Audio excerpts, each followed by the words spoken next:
Back here in the Premier Volleyball League Open Conference, this is a game between the BanKo Perlas Spikers at ng Creamline Cool Smashers. And what a set that was, Norino. It was a pretty slow start for the BanKo Perlas Spikers. But sabi nga natin, it was really Ella De Jesus. She was that spark plug for Coach Kong Sawat and his squad. She substituted for Chami, and it was such a good adjustment for that team. Not to mention Z Hervasio adding some fire, as well as Rem Kaiding with her 1-2 plays. Yeah, you know, you said it right now. It really started, we kept saying there in that second set, it started with that key substitution. They brought in Ella De Jesus, and things just changed. That's why we always say a team can be looking for a spark plug, and that was what BanKo needed. That substitution, and it changed the complexion of the entire second set. They were already like down and out. We were looking at already a straight set victory by Creamline, but BanKo will not have it. You can see in terms of attacks, it went Cool Smashers' way, 11-10, blocking. Cathy Bersola working hard there, 3-0. But it is negated by the service aces of Cool Smashers. But look at the opponent's errors. We talked about it.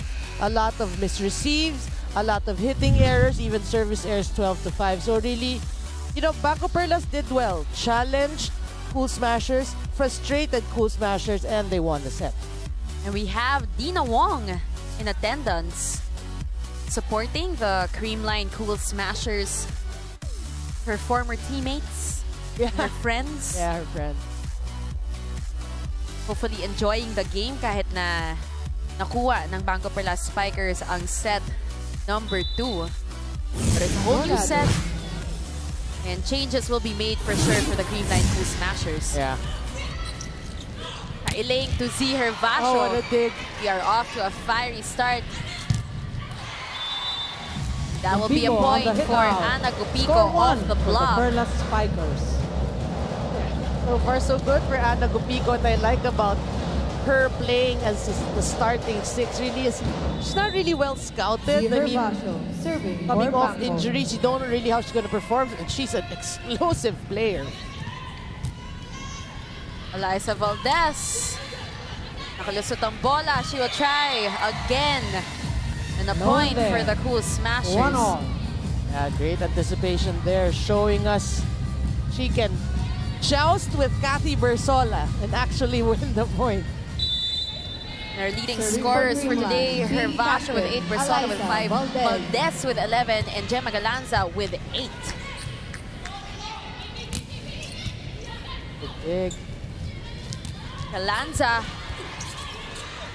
Ball is still alive. Gia Morado back set to Michelle Gomabao. Mabao down the line. 2-1. Making up for that service error. That final service error in set number 2. Yeah, Michelle Gomabao, we know her, no? I mean, she struggled there in the second set, especially towards the latter part with the hitting errors and the service error. But we know babawi yan. Fighter yung si Michelle. Kailing will give it up to Gupico. Morado to Galanza. Doon si Balang. Chami with a soft touch. Oh, good save. Good save by Gia Morado. Kailing to Bersola. Bersola pushing it with through. a fadeaway shot. We're tied at 2. We gotta give credit to Atienza really diving, but That was Gia Morado. Yeah, Gia Morado. And this one by Atienza. Gia with the pancake dig. Atienza just great anticipation, but Cathy Bersola will get the point for BanKo Perlas. A great defense being shown by both our teams, especially in that sequence. We are tied at 2-all as Ana Gupico prepares to serve for the BanKo Perlas Spikers. However, Kap, kasi yung libero lumabas na. So nai-record na bawal na muna siya pumasok ngayon. Dapat pasok muna yung ano. Dahil to bibigyan ko kayo ng delay ha.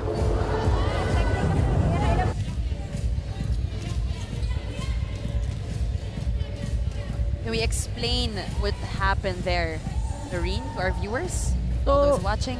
Yeah, the libero can actually come in any time, but once the change has been made, like or not made, so the official table they list it down, score sheet.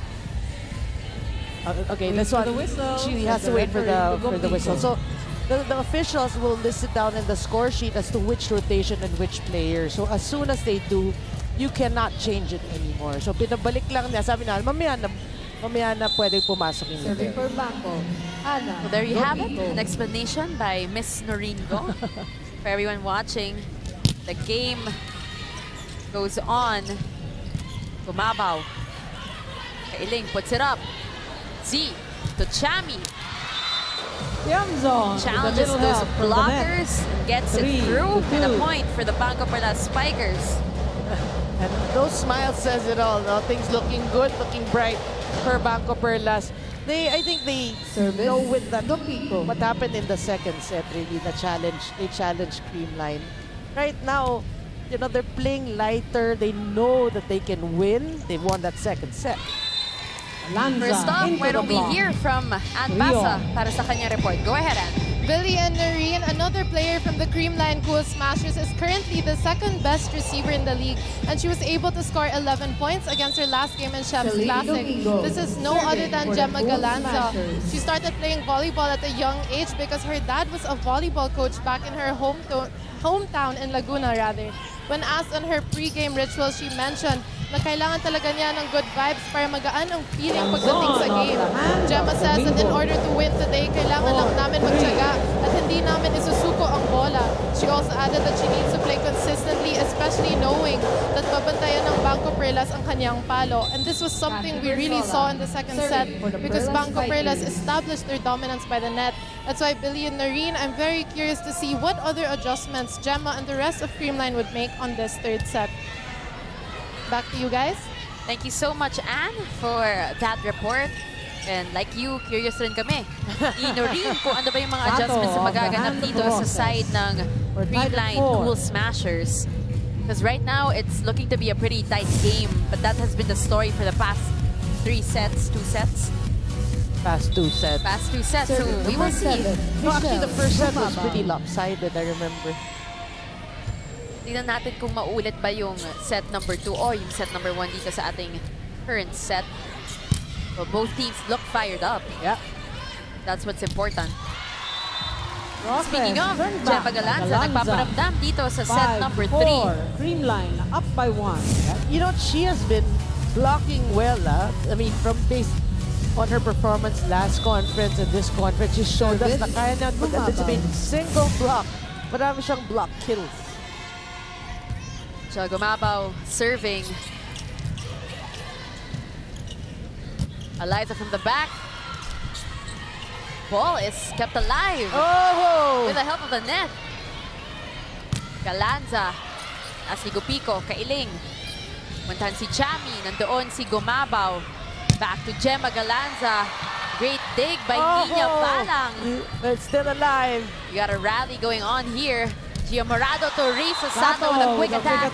And she ends that rally. Serving 4. Yeah, that's what you do. You confuse the defense or the blockers with that quick. Nobody home. Yamzon was late for that. Of course, Risa Sato does that so well. Gumabaw. Signature move, her Yeah. quickness. 6 serving 4.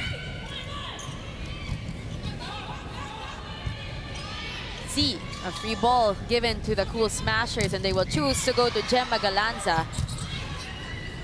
Ball still with the Cool Smashers, back to Gemma. Kopiko, great defense. Oh, And Chami into the block. getting it through, saying sorry to... 5. Serving is 6. that Michelle Gumaba? We'll take a look at it. yeah, it looks like Michelle Gumabaw.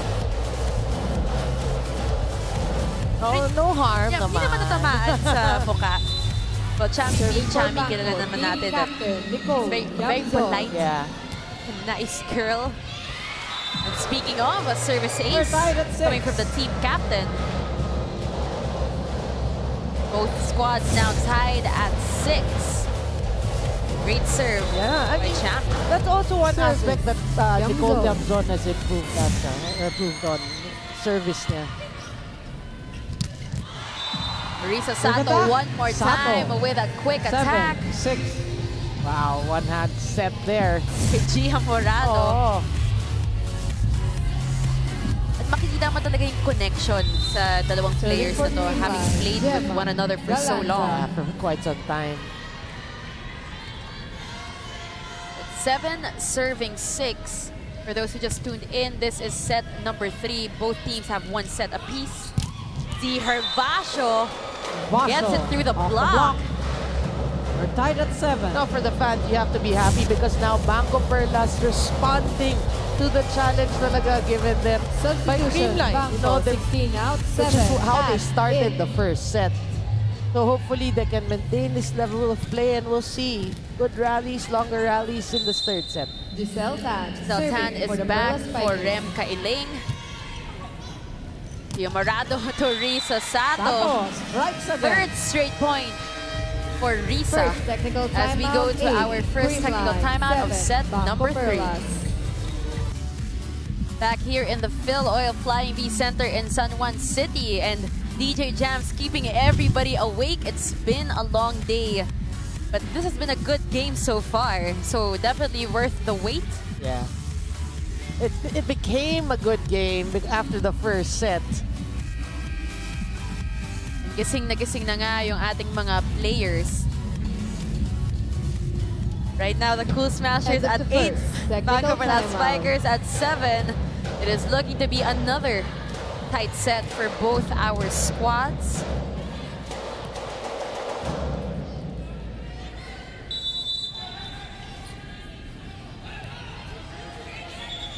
It is going to be Risa Sato serving. And Celine Domingo comes in. Yeah, I mean, we did see Coach Ty already asking who's going to serve, so that's legal. Chami. Morado to Celine Domingo. Domingo with a quick attack. Commendable job also by Morado activating her teammates. Yeah, and that's one player that you really want to see shine also, Celine Domingo.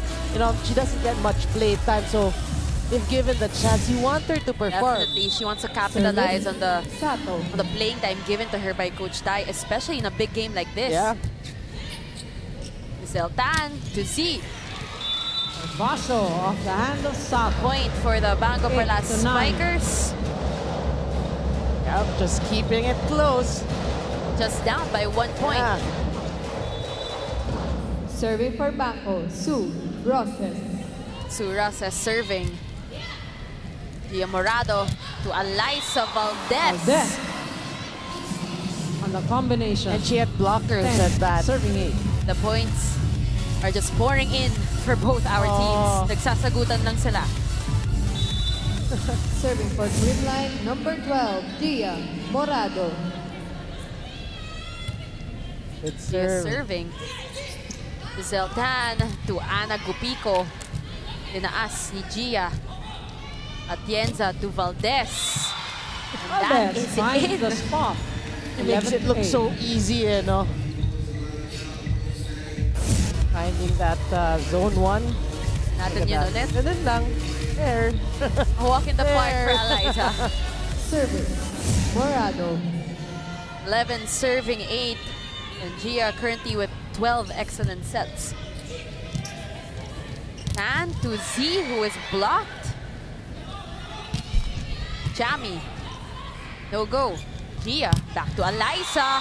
Valdez on the angle. 12 to 8.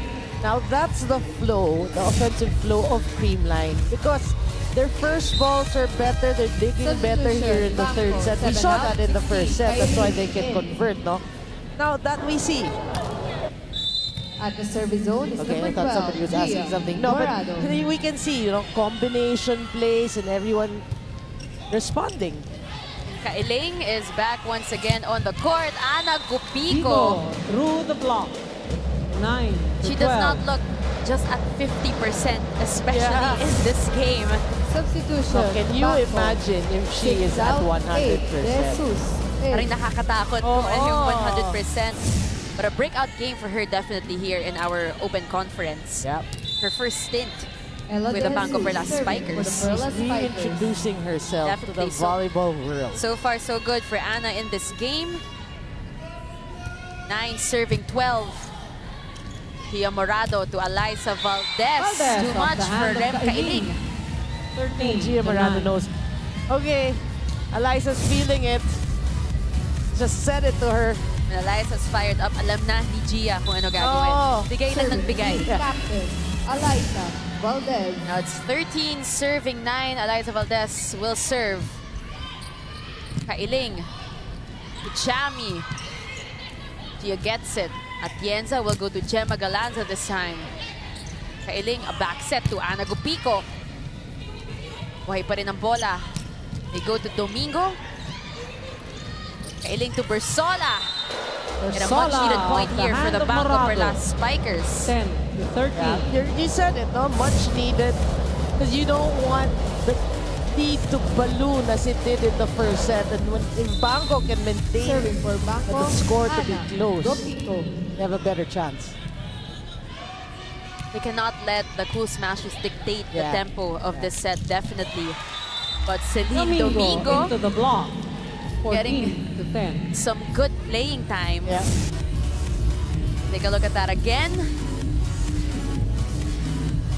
Yeah, and I remember, you know, Celine towards the Domingo end of serving for the UAE, kasi Cool she was Smashers. struggling. Everyone's, you know, talking about her game, but she was under so much academic pressure, Yes. not sleeping. So parang it kind of affected, which shouldn't be an excuse, we know, but you know, that's why after that, into the block. now you want her to like 11, get her 14. game back. Siyempre, off-season para sa kanya. Wala pang UAAP, so it's time for her to really step up. Yeah. Candy Bersola And get her game serving back. for the Perlas Spikers. We saw, you know, a while ago itong si Chami. Nagpaparamdam din dito sa ating set number 3. Back to this game. Ball is still alive. 4 block faults for both our squads. Sato, effortless Sato in with a that drop sequence. shot. 15 to Just 11. so smart. She saw the blockers and the hole behind the blockers. Look at that deception. Substitution. Changing that tempo Creamline, mid-air. 7 out, 8. Cayetano in. Here comes Phil. Kainglet Cayetano. Mama Fleet Phil joining her Cayetano teammates on the serving floor, for and she will Creamline. serve. Almost an ace for Almost. Phil.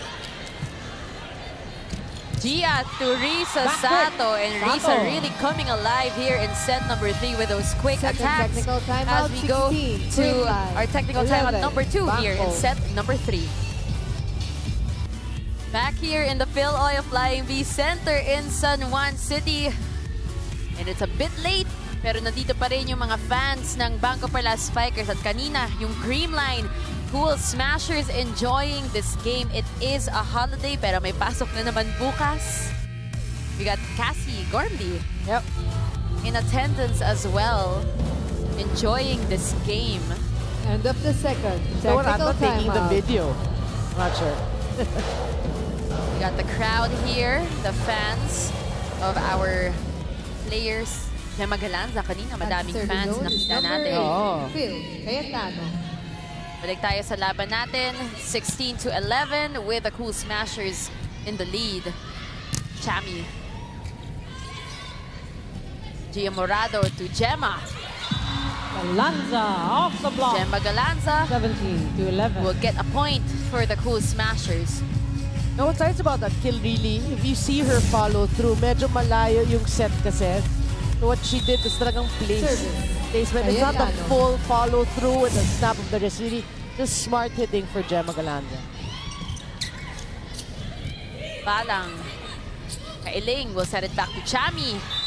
Chamzon, white set off the block. Team captain Nicole 12 to Chamson 17. trying to lead the way for her team. They are now down by 5 BanKo. points. 8 We got a out, few 6 substitutions. Herbato in. Papasok 19 si out, 1 Doromal at si in. Z. And talking about smart hitting, Nicole Camzon just looking at the blockers, running, diba? Yung form niya, running and just hits it Knowing off. what to do Yeah. automatically. Yeah. So this is Roma 12 Doromal serving for 17. BanKo. Bill. Gia.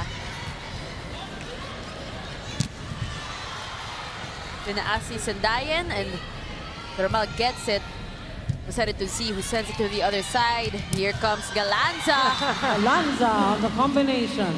Combination 18 play. to 12. But that's not the best timing of Galanza. She really had to stay in the Timeout. air, you can see. BanKo.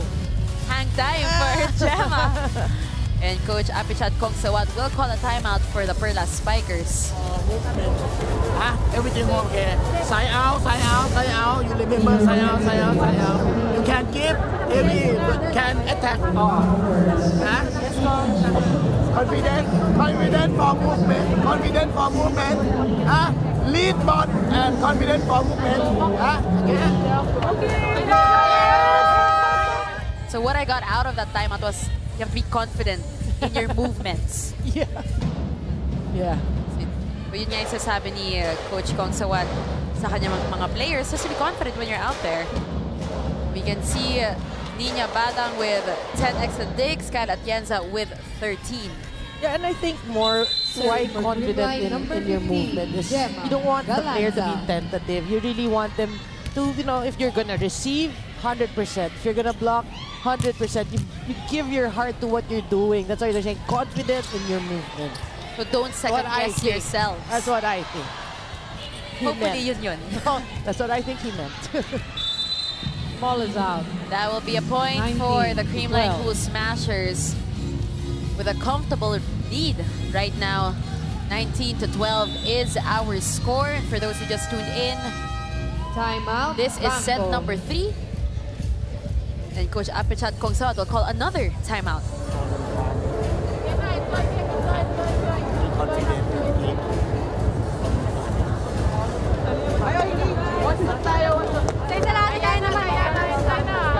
Yung bato. Sige.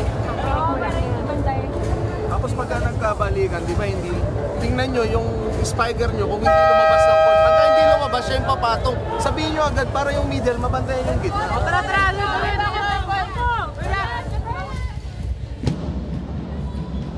Well, I think more, you know, the quick second timeout really is to try to wake them up, because we saw what happened in the second set, diba?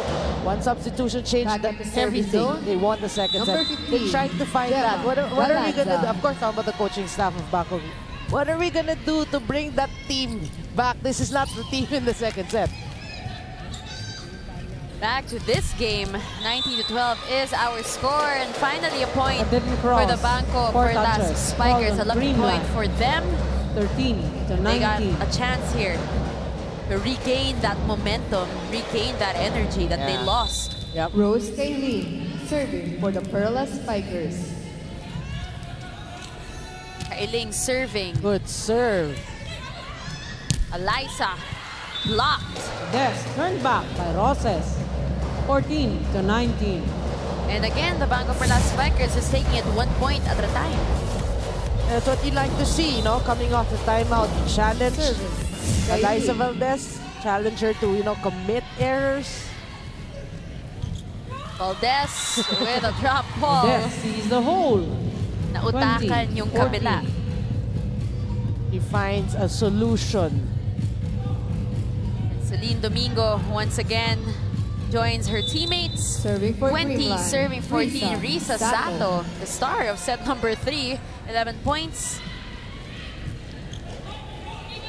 Sue Rosa sends it to the other side. Gia Morado. Oh, Little miscommunication, hesitation on the part of Risa Sato. oh, what a dig. Here comes Eliza. Ball is still alive, and they will not be able to get it to the other side. Forbidden cross. Good effort, though. Good effort. Yeah. See, Doramal, I saw it. I want to get up. Look at this. I want to get up. I want to. You get it. I want to get up. I want to get up. Na-frozen siya. Oh, kasi she was, you know, healing already. Balik tayo sa laro natin. Buhay pa rin ang bola. Pupuntahan nila si Z. Tinaas ni Gemma. Babalik kay Gemma from the back. Once again, you know, great effort by the Lanza off BanKo the hand Perlas of Spikers, Kailing. but things really going 22-14. the way of the Creamline Cool Smashers here in this set. They really know their roles, you know. Eliza got the second ball. Galanza was already ready. Now to hit that backdoor attack. The difference between the BanKo Perlas Spikers and the Cool Smashers here in the set. Tama nga si Coach Apichat Kong Sawat yung confidence na nakikita natin dito sa Cool Smashers. It looks like they're pretty, they know what they're supposed to do. And they know their roles. Well, kanyang 8 defending all Filipino champs for nothing. Rosas serving Lucky for break BanKo. here for the Perlas Spikers. 15 serving 22. Gia to Domingo. They will go to Z. Vasho into the A little bit net. too low 23 for to Z 15. Hervasio. And some substitutions again. 8 out, 7. Gumabaw. Mabaw will come in for Phil Cayetano. 23 serving number 15. 12, Gia Reaching the Morado. tail end of set number 3. Yeah, you want your starters to be there. That is way That puts Creamline that is at out set rather point for advantage. Z Hervasio. That point for Creamline. Service Morado. 34 serving 15. Good serve. Atienza to Gumabaw. Tataas ni Doromal. Bibigay kay Z. Vasho gets a That ball is a point touch for Z from Hervasio Domingo. and the BanKo Perlas 16 to Spikers. 24. Yeah, you know Z's not gonna BanKo, give 1 up. out, Without a fight, 19. definitely. Chamzon is Papasok na naman ang ating team captain na si Nicole Chamzon for Doromal. serving for BanKo. Well, still Z set point. Hervasio. 16 Creamline, yeah. serving 24. Celine Domingo. That is a violation. Held ball called on Morado. 17 to 24.